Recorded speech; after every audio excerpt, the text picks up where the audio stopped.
So this week I'm talking to my classes about the yogic concept of Vairagya. It's shows up in the Yoga Sutras several times actually as you go through them, all the way through to book 2 of the sutra. And what it is, the original way that it shows up, or the original intent of it when it shows up, is that we want to have non-attachment. So, or dispassion. That's what it translates to, non-attachment or dispassion. And what that relates to in the Yoga Sutras is not being attached to the fruits of our practice or the benefits of our practice.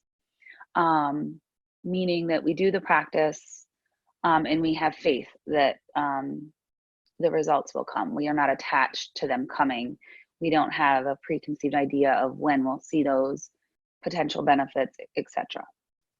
And it's a lovely concept because a lot of people who come to the practice, maybe they have an expectation of something happening within an hour of practice, or maybe they have an expectation within a month of something of practicing, and so on. And people can get discouraged or frustrated when they have these expectations or attachments to these ideas that they might get about their practice.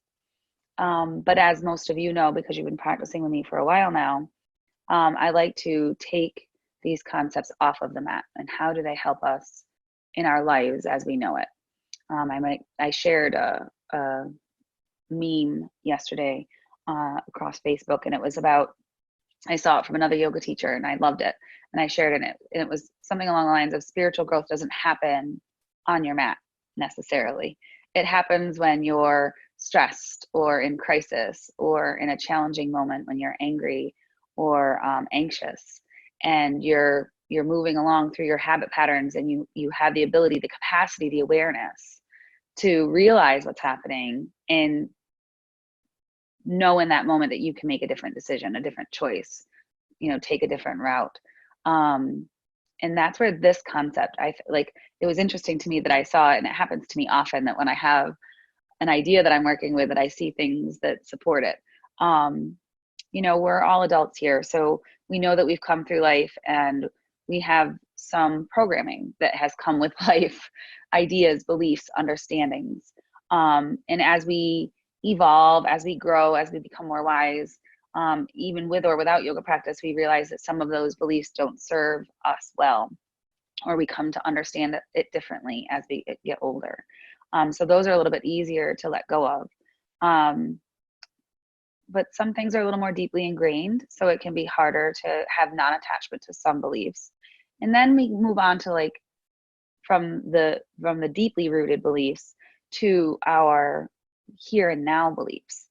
We all 3 weeks ago had a different idea in our head of what now would look like, right? Before Corona hit so hard here, everyone had plans. Most everyone had plans. Kids were going to school, and people were planning vacations, and people had meetings, and so on and so forth. And a lot of people are struggling right now with the fact that all of those ideas are no longer their reality. And so that's because of attachment. We get attached to the ideas. We get attached to what is normal in our lives. We get attached to what we think should be or could be. I saw another thing out there, and it's funny because everyone's spending so much time on social media right now because it's our only social connection. That what a lot of people are feeling right now, this fear, this anxiety, the sadness that some people are feeling, is actually like a sense of a type of grieving that's going on.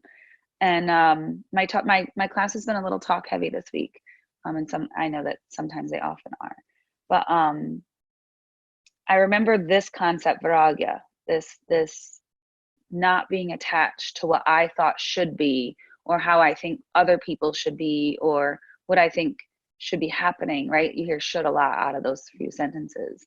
Was when my dad was sick. I had 6 weeks from the day I found out to the day he passed. So every week looks a little bit different. And of course, when somebody is really ill, dying, you have all kinds of, I did anyway, I had all kinds of ideas in my brain about the doctor should be doing this and my dad should be doing this, and because he was still smoking and he was still drinking and all of the things that he always did, and he wasn't changing anything because he just didn't want to, and I didn't agree. So there was a lot of attachment to what I thought should be going on. And at some point, I don't remember exactly when it hit me, I realized that I was going to spend the last bit of time that I have with my dad angry, sad, frustrated because of my attachments to my ideas about what I thought should be. And a knowingness came over me. I'm guessing as a result of my practice.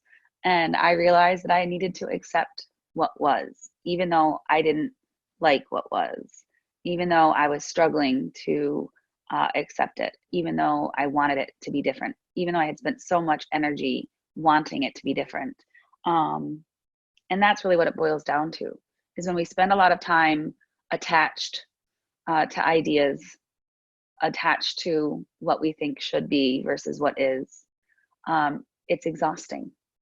It can deplete us. It can cause us suffering that doesn't need to happen.